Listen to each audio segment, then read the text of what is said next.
This session is on DETER, tackling serious and organised crime. I'm glad to have Robert Steenson with us. Robert is the lead for DETER, the strand of the serious organised crime strategy. But Robert also has a day job, quite a busy day job. Robert is the Executive Director for Enterprise and Communities at North Lanarkshire Council. So folks, serious organised crime. Well, serious organised crime is about generating wealth at the expense of other people, our communities, our people, the very people we've been talking about over the past days. Includes drug dealing, counterfeit goods, money laundering, human trafficking, cybercrime. It's also ever evolving and changing.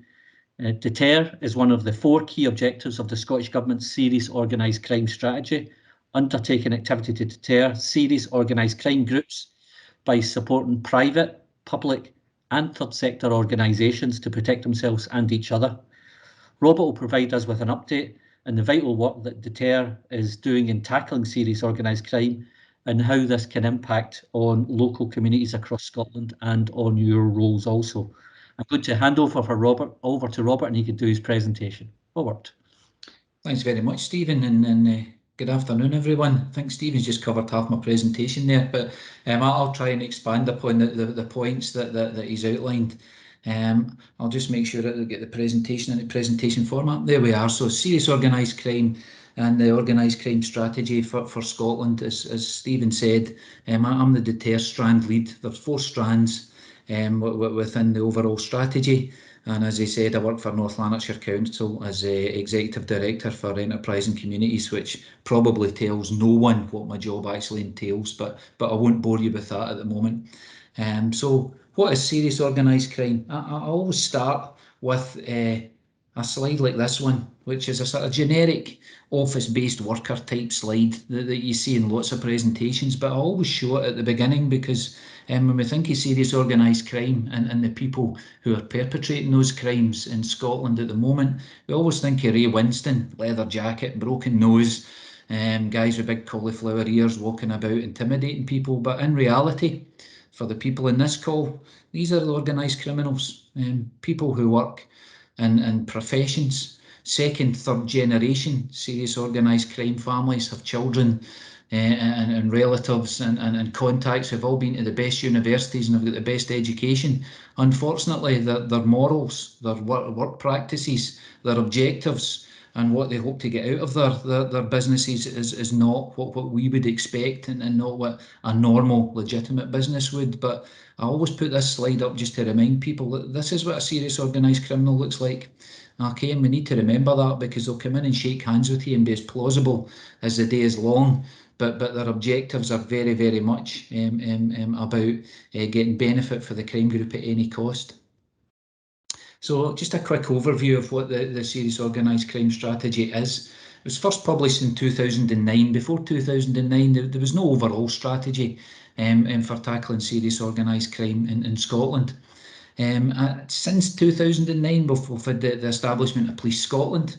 Before that, we had multiple police forces, so the policing structures changed, and actually that actually assisted in getting a better coordinated approach to taking forward the strategic objectives. So after Police Scotland was established, the overall strategy for Scotland was revised and refreshed. It was republished again in 2015.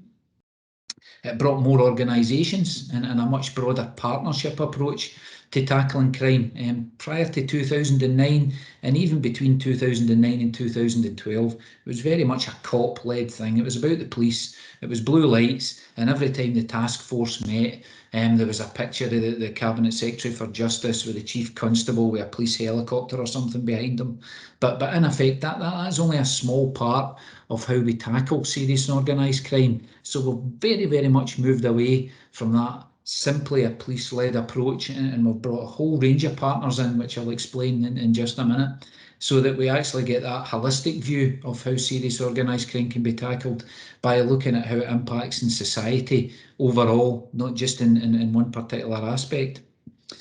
There's now a much greater focus in prevention, which is the divert and the deter strands, and there's a greater focus in evaluation and research, i.e. looking at the impact on communities so that we can actually derive our priorities from more than simply just banging people up in jail and hoping that when they come out of jail they're going to behave in a very different manner. That greater focus on evaluation and research has led to an updated strategy for 2021, which is going to be discussed at the task force meeting, which is due to take place at the end of this month. And I have to say, even that updated strategy has had to be revised and revisited to take account of the impacts of COVID.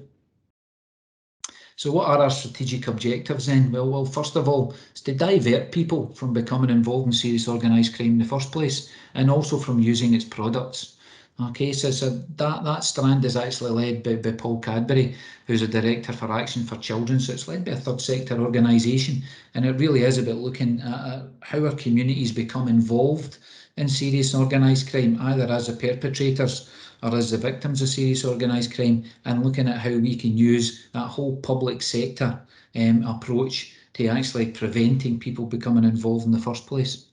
Then there's the DETER strand, which I actually lead, which is about looking at how we can support private, public and third sector organisations, basically to target harden themselves, make it harder for serious organised crime groups to operate. And I'll get into that in detail as we go through the presentation. We've then got the detect part, which you would fully expect. It's about detecting and prosecuting those that are involved, very much led by the police. Deputy Chief Constable is the strand lead for that, and very much as you would expect, that's what gets into the newspapers. That's what you see in some of these big trials that we've had in recent years. And then we have this disrupt element, which is led by the Crown Office, which is about disrupting those groups, proceeds of crime, getting money off them, as well as making sure that we can join up prosecutions and take groups and get those who are actually at the head of these groups prosecuted as much as possible. And we don't have that focus which was previously there, which is about taking all those street runners off the streets. But frankly, I have to say these groups are well organised, and if you don't go to the top and deal with those strategic leads, then you tend to find that arresting lots of people for low-level criminal activity actually doesn't have much of an impact on the groups themselves. And as ever, as you would expect, that's my wife checking to see when I'm actually doing this presentation, which is fantastic. So we then move on. So the task force itself meets 3 times a year. We've got a new chair now. Hamza Yousaf has moved on to health. We've got a new Cabinet Secretary for Justice, so this will be the first meeting. The task force is attended by the 4 strand leads, but also the Solicitor General, the head of the National Crime Agency, the Chief and Deputy Chief Constable. So it's quite a high-powered meeting, but it has to be at a strategic level, and it takes a thematic approach. I've got some of the themes down there about cybercrime, community impact, firearms procurement, but in addition to that, we've looked at the impacts of Brexit, the impacts of COVID, and I've got some of the slides that were presented at the task force at the last meeting about the impacts of COVID, looked at human trafficking, sexual exploitation, drugs, you name it. We take that approach and we look at how all of the agencies involved can actually make an impact. So what is the picture in Scotland? Well, I've got 150 there. It could be 160, it could be 140, because these groups operate on an entrepreneurial basis, and quite honestly, you get acquisitions, you get mergers, and you get takeovers, same as you do in business. So the numbers tend to fluctuate around about, but if you look at that number, whether it's 140 or 160, we've only got 7 cities in Scotland. And then if you look at our main towns, there's far more serious crime groups than we have main towns and cities, so there is a lot of serious organised crime activity. 2/3 in the west of Scotland, 1/3 in the east and up north, and as you would expect, it generally reflects where the population base is.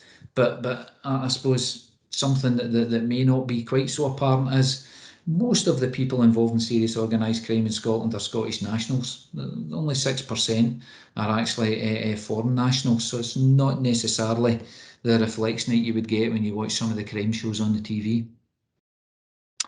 So what do they do then? Well, 2/3 of them are involved in drug crime, and that can be cocaine, heroin, as you would expect, as we have there.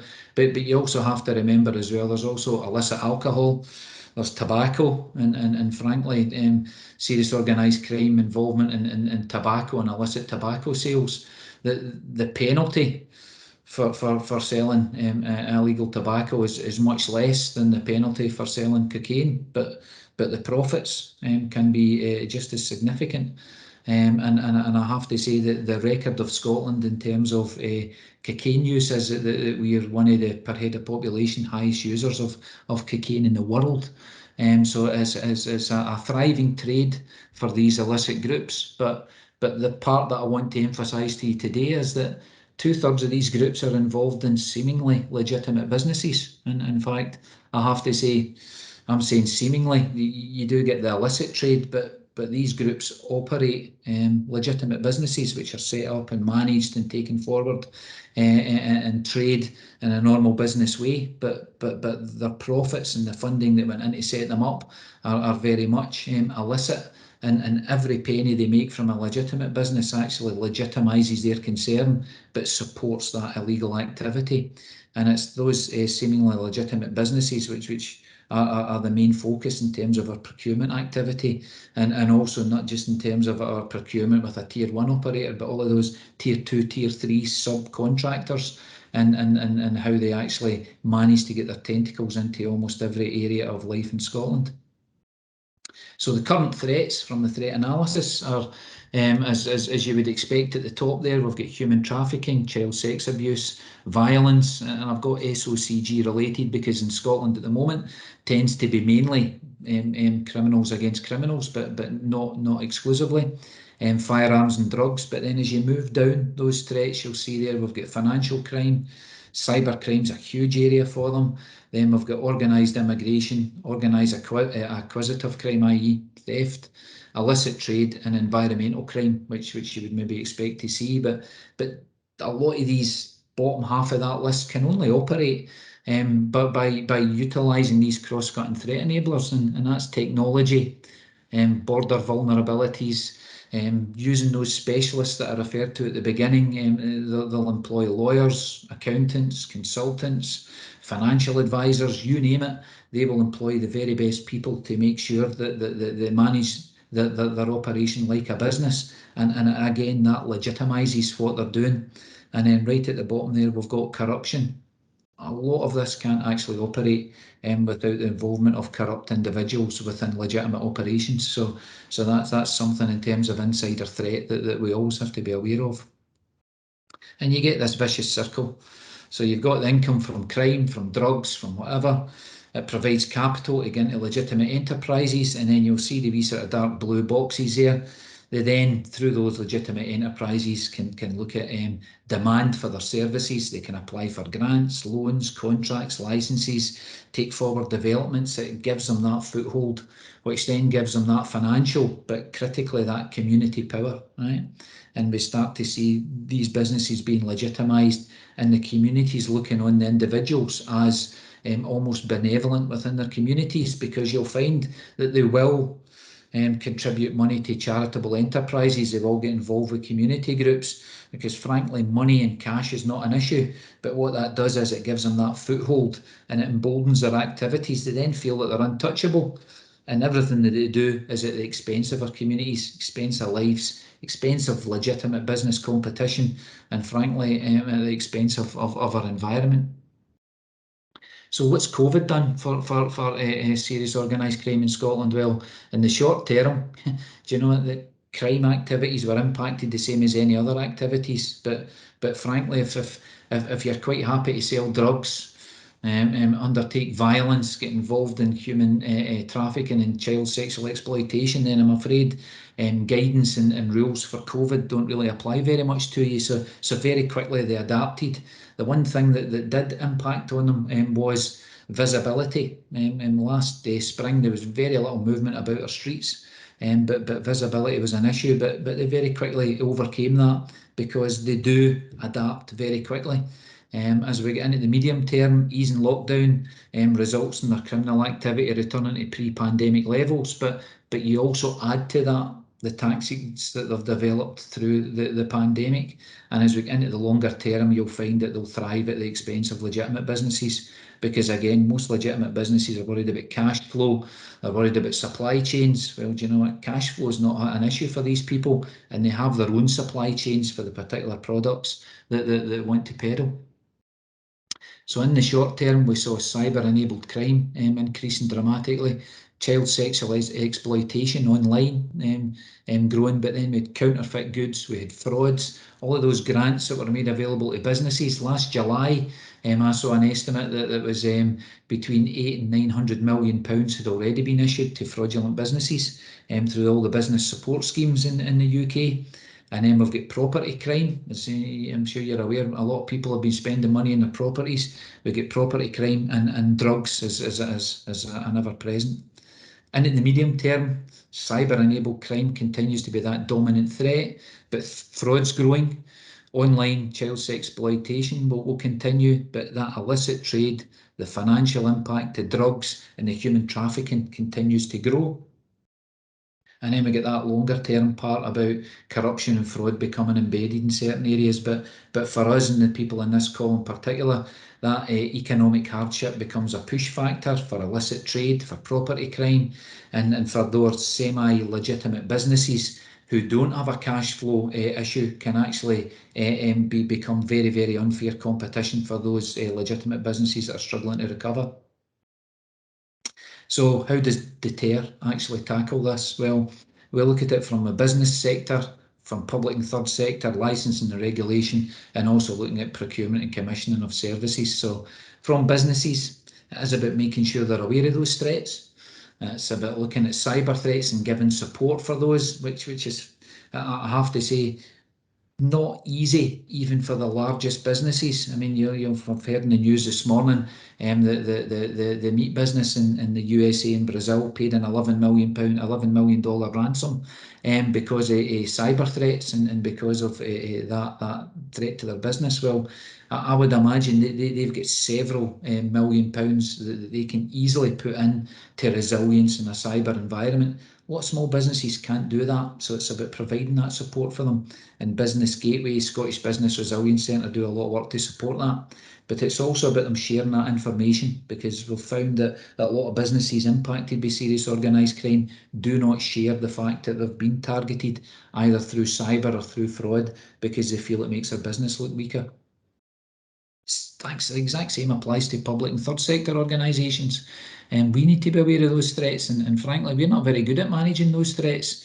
And we're good at managing systems and governance and managing internal fraud, but in terms of managing insider threat and managing that corruption within public and third sector organisations, we're not very quick to react to it. And what we try to do through DETER is to support in these public and third sector organisations, not just to recognise it, but to know how to address it. Licence and regulation enforcement, this is a bit of a given, as you would expect.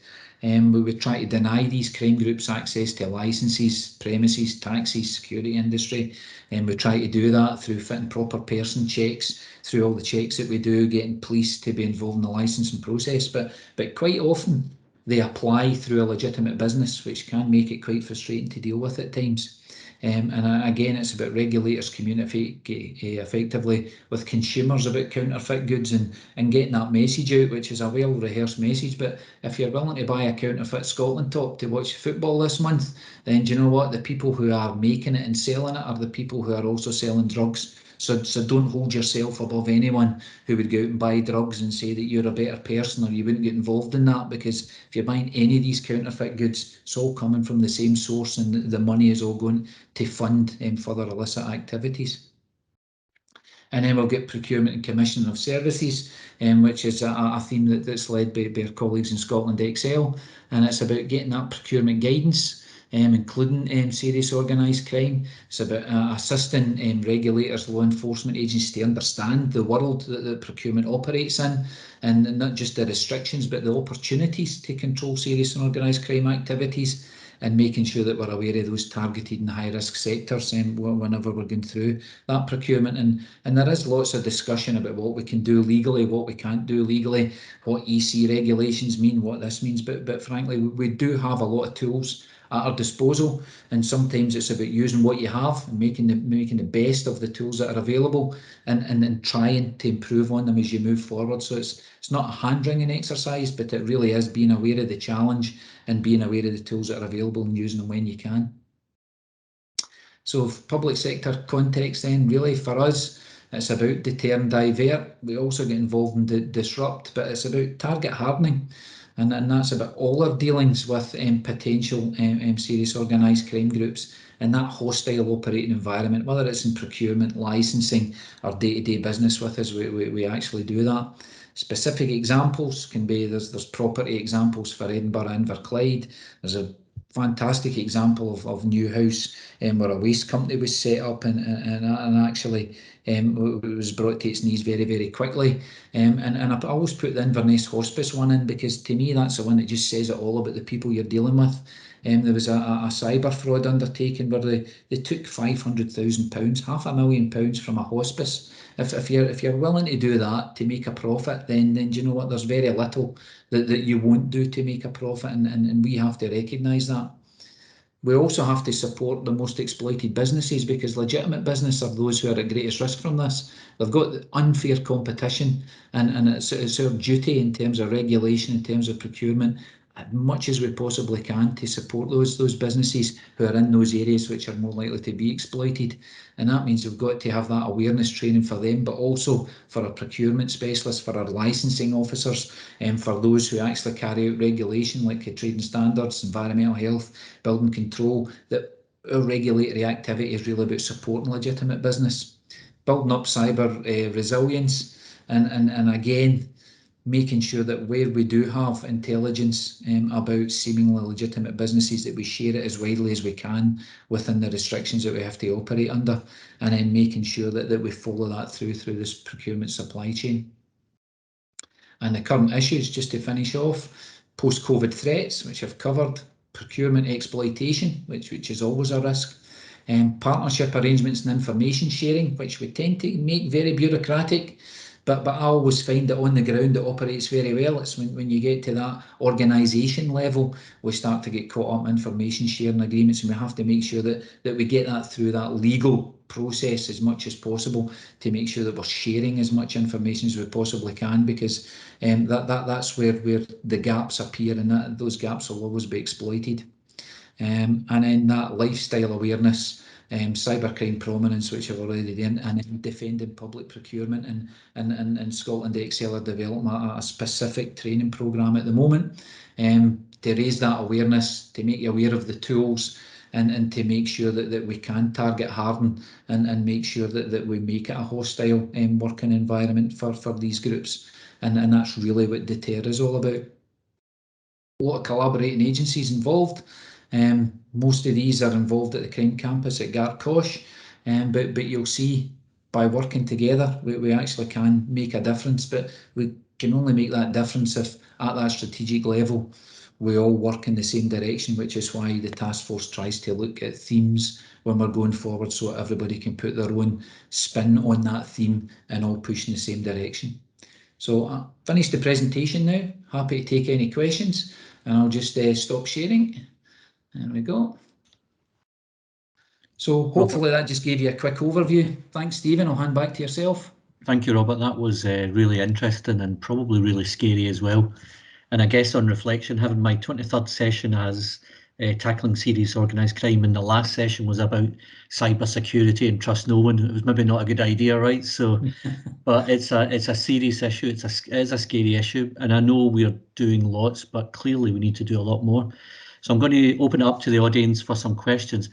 I'm going to start with a question for you, Robert, and then I'll pass over to the guys. There's certainly at least one question in the audience. I hear from procurement colleagues, and I think it's still the case, where there's a real issue between, suspicion and intelligence that's passed versus evidence, and getting our legal colleagues to agree that we can exclude suppliers.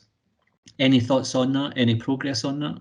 Yeah, I suppose it's the difference between evidence and intelligence or information, and frankly, I suppose in my day job, I'm responsible for significant procurements, getting into hundreds of millions of pounds, and for us to take action for a seemingly legitimate business to prevent a procurement is very, very difficult in terms of what we can do because of that risk of challenge. And I have to say, I fully understand those who are nervous about it. But there is also the part, and Julie and myself and others in the task force have had this discussion. When you know that this organisation is underwritten by a serious organised crime group, right? Morally, and when we're spending the public pound, we have to do as much as we can to try and prevent that. And that's why I was saying, do you know, we've looked at changing the law, we've looked at how we can do it, we've looked at having information commissioner type role for that evidence evaluation, and we will get somewhere. But until we do, we have to use the tools that are available to us, which can be frustrating. But I'm not going to say that we do nothing, because we do lots, and we do police checks, and we do as much as we possibly can. But we shouldn't get too hung up on what we can't do, concentrating more on what we can. Okay, thank you, Robert. I've got a Not an question answer, from Stephen, Shelley. but an opinion. I've got a question from Shelley and it's related. I'll read the question. With Brexit, is there any consideration for the restrictions procurement operate under, making it tougher, remove a legitimate business who's suspiciously known bad player from the process? Yeah, do you know what? What you're asking is for a decision that probably be taken at governmental level, right? And I'm sure at some point they will get round to it. I think at the moment they're just trying to make things work. And I can tell you in terms of property transactions that our council's involved in, and we're seeing now, if we want to order roof tiles for new projects, it might be a 9-month waiting list. I think they'll have to deal with that as a priority and make the system work first before we start tinkering with the system. So I think we'll have to live with it for some time yet. That's what I think. Not that there's no appetite to deal with it. It's just in terms of, I think they'll be very nervous about tinkering with the system until they've got the system working. Okay. Robert, there's a lot of chat going on in the thing at the side, Yeah. and we'll share that with you at some point. But I've got Julie. Julie just put her hand up, so Julie's got a question. And I'm smiling because when Robert and I met in advance of this, he said I always ask him a difficult question, and I hope this isn't a difficult question, Robert. So you've been leading in DETER for many, many years, and you and I have been talking about it for a long, long time. With hindsight, I mean, I'd say you must be leading this maybe about 7 years, but involved for a lot longer than that. You know, what would you say your key learning is? And I suppose it's in relation to that whole trying to collaborate across various agencies, because that's a theme that's run through our conference, regardless of whether we're talking about the digital agenda, the serious organised crime agenda, or whatever. What is your key learning or reflection in relation to that, Robert?